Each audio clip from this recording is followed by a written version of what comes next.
Hello বন্ধুরা, তোমরা সবাই কেমন আছো? আশা করি অনেক ভালো আছো আর আমিও অনেক ভালো আছি।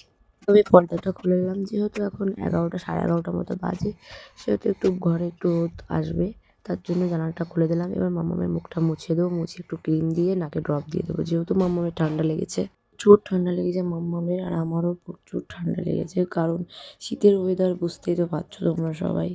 তো তার জন্য মাম্মামের মুখটা ভালো করে মুছে আমি ক্রিম দিয়ে দেন নাকে ড্রপটা দিয়ে দেবো।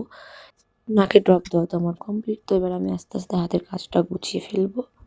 তোমরা দেখতেই পাচ্ছ আমি এখন ব্ল্যাঙ্কেটটা ভাঁজ করে নিচ্ছি। ব্ল্যাঙ্কেটটা ভাঁজ করে দেন আমি বিছানাটা ঝাড়বো, কারণ মাম্মাম এখন ঘুমোচ্ছে। এখন আমি হাতের কাজগুলো সেরে ফেলতে চাই, কারণ মাম্মাম উঠলে মাম্মামকে তেল দিতে হবে, স্নান করাতে হবে, মাম্মাকে খাওয়ানোর টাইম হয়ে যাবে, তখন আর সময় পাবো না। তো দেখতেই পাচ্ছ আমি এখানে বিছানা ঝাড়ছি। তো দেখতে দেখতে আমি বিছানাটা আস্তে আস্তে ঝেড়ে নিচ্ছি, কারণ মাম্মাম ওই সাইডটাতে ঘুমোচ্ছে। বেশি জোরে জোরে ঝাড়লে মাম্মাম আবার উঠে যেতে পারে। তার জন্য আমি আস্তে আস্তে বিছানাটা সুন্দর করে ঝেড়ে নিচ্ছি। সুন্দর করে বেডটা ঝেড়ে গুছিয়ে নিয়েছি বেডটা। তো এবার আমি জানালাটা পরিষ্কার করবো, কারণ জানালাটা দিয়ে না শুকনো পাতাগুলো ঝরে ঝরে পড়ে। প্রতিদিন সকালে আমি জানালাটা পরিষ্কার করি। জানালাটা ঝাড়তে ঝাড়তে দেখছি মাম্মাম আমার দিকে তাকিয়ে তাকিয়ে হাসছে। মাম্মাম উঠে পড়েছে। এবার বালিশগুলো তাড়াতাড়ি গুছিয়ে দেন তাড়াতাড়ি বিছানাটা ঝেড়ে মাম্মামকে পাশে বসিয়ে আমি মাম্মামের বেডটা গুছিয়ে দেবো আস্তে আস্তে, না মাম্মাম? তো মাম্মামের ব্ল্যাঙ্কেটটা ফার্স্টে ভাঁজ করে নিলাম, এবার মাম্মামের বেডটা গোছাবো। বেডটা ভালো করে গুছিয়ে ঝেড়ে ঝুড়ে পরিষ্কার করে নিলাম। তো এবার আস্তে আস্তে মাম্মামের বেডটা গুছিয়ে নিয়ে দেন মাম্মামকে খাওয়াবো। আর মাম্মাম গ্লাসে জলটা ঢেলে নিলাম, আমার তাতে সুবিধা হবে। আর এদিকে দেখো মাম্মাম কি খুশি, এদিকে ওর বাবাকে দেখে ও খুব হ্যাপি হয়ে গেছে। ওর বাবা আসছে, কারণ ও বাইরে ঘুরতে যাবে তাই। ওই দেখো পাপার সাথে এখন একটু খুনসুটি করছে। আর এদিকে আমরা একটু কাজ বাজ সেরে নিচ্ছিলাম, দেন মাম্মামকে একটু তেল মাখাবো।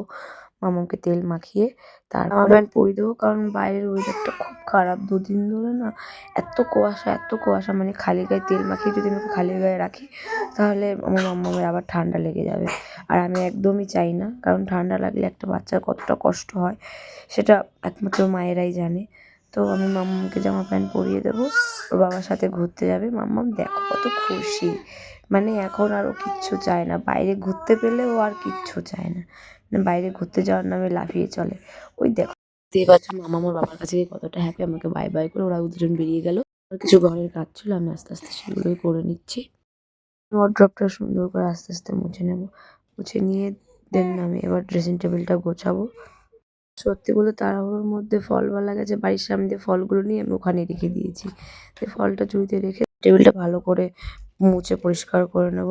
আর এই ড্রেসিং টেবিলের যে ডিজাইনটা আছে না, এর মধ্যে অনেক ধুলো জমে আছে, তো আমি এটা ভালো করে পরিষ্কার করে নিই। পরে মিররটা ভালো করে পরিষ্কার করে দিয়ে আমি ভেতরে সব কিছু বের করে পরিষ্কার করে ঠিকঠাকভাবে গুছিয়ে রেখে দিয়ে নিচটা ভালো করে মুছে নেব।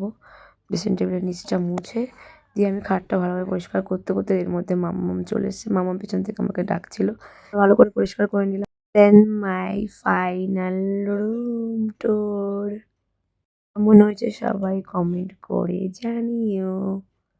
ওই দেখো মাম্মাম ওখানে খেলা করছে। অ্যান্ড দেন আস্তে আস্তে আমি আমার ড্রেসিং টেবিলের সামনে আসলাম। এটা আমার ফেভারিট জায়গা, এখানে বসলে আমার শান্তি